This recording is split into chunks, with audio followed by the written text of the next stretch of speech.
Hi ka-Premier ngayong araw po pala tuturuan ko kayo kung paano gumawa ng fabric conditioner. Step 1, magpapakulo po tayo ng 5 litro na tubig. Kapag kumukulo na po ang ating tubig, ilalagay na po natin ang ating popcorn flakes. Haluin lamang po natin ito na haluin hanggang sa matunaw.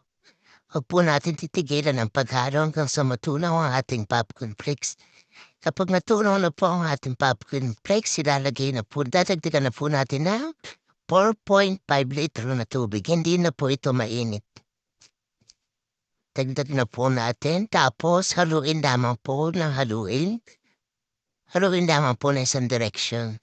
Step 2, ilalagay na po natin ang ating premix butter. Ayan. Shake po muna natin bago natin ilagay. Tapos, tuglugan po natin yung bote. Tapos, ilagay po natin doon sa timba.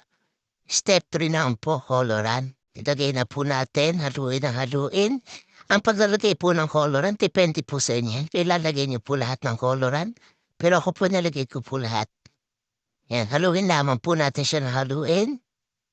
Hanggang sa mamix po mabuti. Yan na po ang ating finished product.